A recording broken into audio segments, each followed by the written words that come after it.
ये जो generic medicine जो हम कहते हैं अभी, ये अंग्रेजी का शब्द है, इसको हिंदी में कैसे समझाएं? मैं आपको बहुत सरल भाषा में बताता हूँ। हाँ। तो ये जेनेरिक नाम जो दवा का जो मूल सॉल्ट है, जो इसके अंदर जो दवा है उसका नाम है, केमिकल नाम, उसका केमिकल नाम है। अब जैसे और उदाहरण अगर सरल करके बताएं इसको, तो जैसे ये लड़की दुबली पतली सी नजर आती है, तो मैं अगर डॉक्टर हूं हाँ। तो मैं इसको ये कहूं 1 गिलास दूध सुबह 1 गिलास शाम को पिया कर।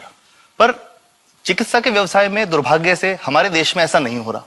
हम ये नहीं कहते कि आप भैंस का दूध लेके आइए, हम कहते हैं कि वो रामू की भैंस का दूध लेके आना। यही ब्रांडिंग है। ये जब उसकी दुकान पे जाती है, वो कहता है 500 रुपए लीटर है, लेना है कि नहीं लेना। तो जो 30 रुपए की चीज है वो 500 रुपए में मिलती है। तो अगर मैं डायबिटीज की दवा ले रहा हूं और अगर मैं ब्रांडेड दवा लेता हूं तो मुझे कितने की पड़ेगी? जैसे एक 117 रुपए में भी है, 117 रुपए में मिलती है। अब और अगर वही चीज हम उसके जेनेरिक मेडिसिन के नाम से लें तो वो कितने की बनती है? वो मात्र 1 रुपए 95 पैसे में 10 गोली मिलती है।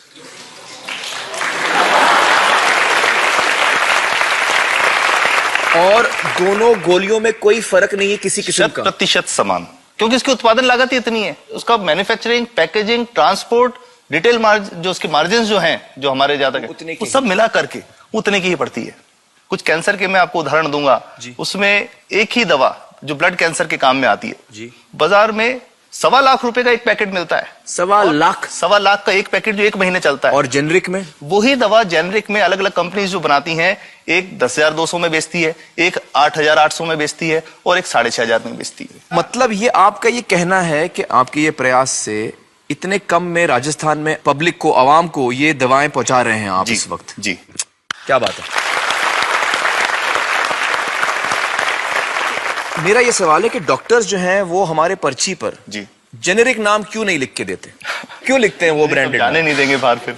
नहीं, सब जाने देंगे। जब एक नया मेडिकल प्रैक्टिशनर जब प्रैक्टिस शुरू करता है, तो उसके पास जो कंपनी के जो मेडिकल रिप्रेजेंटेटिव्स होते हैं, सेल्स बढ़ाने का उनका काम होता है, मार्केटिंग प्रिंसिपल के हिसाब से सेल्स एजेंट होते हैं बेसिकली। फिर वो कहते हैं कि साहब आप हमारी जो दवा है यही लिखना, ये बहुत बेहतर दवा है, इससे मरीज ठीक होगा। और उनको डॉक्टर्स को लिखने के लिए उनको प्रेशराइज किया जाता है, उनको टेम्प्ट किया जाता है। तो ये इसमें बहुत बड़ा कारण है जो दवा की कीमत को उसकी वास्तविक कीमत से 5-10 गुना 20 गुना तक बढ़ा देता है। एक बहुत बड़ा कारण है, क्योंकि हमारे पास जब हम टेंडर करते हैं तो बहुत सारे कंपनी वाले आते हैं, जो भारत की जो सबसे बेहतर कंपनियां, जिसके भी नाम वो रेपुटेड कंपनियां जिनके नाम आप ले सकते हैं, वो सभी हमें वो उसको जो 70 रुपए की है उसको 2 रुपए में 5 रुपए में दे रही है, 30 रुपए की दवा 2 रुपए में दे रही है। इतना ज्यादा फर्क तो कंपनी तो दे सकती है और देना चाहती है और हमें देती भी है इतनी कम दामों में, हमें दे ही रही है ना, ये संभव तो है। अच्छा, मैं आपको बताऊंगा कि भारत से हम लगभग 45,000 करोड़ रुपए की जेनरिक दवाइयां प्रतिवर्ष विदेशों को निर्यात करते हैं। आप भेजते हैं दुनिया भर में जेनरिक, ये जो सस्ती दवाएं हैं आप विश्व भर में भेजते हैं, और हमारे लोगों को नहीं मिल रही। हमारे देश में महंगी है, हमारे देश में महंगी है, और अगर ऐसा है तो हमें कोई ईस्ट इंडिया कंपनी की जरूरत नहीं, हम वापस उसी दिशा में जा रहे हैं। आपने जब ये शुरू किया तो आपको कोई रेजिस्टेंस फेस करना पड़ा राजस्थान में?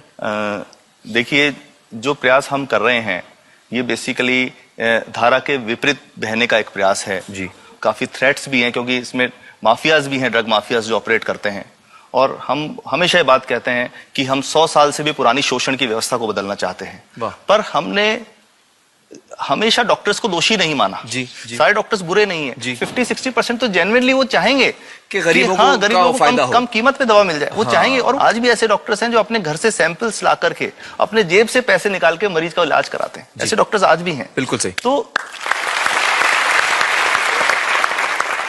मैं इनको एक उदाहरण भी बताता हूँ कि कैसे हमारे जो काम वाली थी उसका बच्चा था छोटा, इंसिडेंटली हमको इस समय छुट्टी मनाने कोई बाहर गए। जब हम लौट के आए 10-12 दिन बाद, तो वो लक्ष्मी के साथ उसका छोटा जो बेटा था राजू, वो भी उसके साथ आता था जब, और मेरे बच्चों के साथ खेलता था, मेरे बेटे के साथ खेलता था। तो वो लक्ष्मी अकेली आई, राजू नहीं आया। तो हमने पूछा कि क्या हुआ, तो उसने जो बात बताई कि साहब वो उसको, आप गए थे, उल्टी दस्त हो गया था। उल्टी दस्त की बीमारी के लिए वो जब दवा लेने गई तो केमिस्ट ने उसको कहा कि इसकी तो 400 रुपये लगेंगे। तो उसने कहा साहब मैंने खूब मांगा, मेरे पास 400 रुपये मुझे नहीं थे, और मेरा बच्चा रात को ही उसको दस्त आते रहे, वो खत्म हो गया। और मैं आपको ये कहना चाहता हूं कि वो जो दवा लिखी थी कि वास्तव कीमत 1.5-2 रुपए ही है, तो वो बच्चे की जान बच सकती थी। 65 वर्ष के बाद भी अगर कोई बच्चा उल्टी दस्त से मर जाए तो मैं नहीं समझता इससे शर्मनाक बात कोई हम लोगों के लिए हो सकती है। और सबसे बड़ी बात कि इसे आसानी से बदला जा सकता है। हमें सबको एक समन्वित, एक संगठित प्रयास करने की जरूरत है। ये तो कुछ भी नहीं है, कोई नई फैक्ट्री खोलनी नहीं, कोई नई दवा नहीं बनानी, ये सब जो गलत चल रहा है इसको रोकना ही तो है।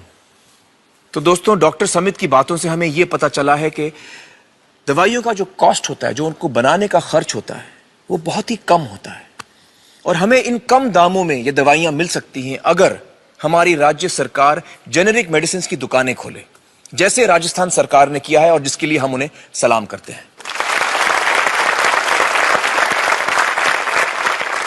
एक बात और, अगर आप एक एनजीओ हैं और आप जेनेरिक मेडिसिन की दुकान खोलना चाहते हैं तो department of chemicals and fertilizers आपको 50,000 रुपए की ग्रांट भी देता है।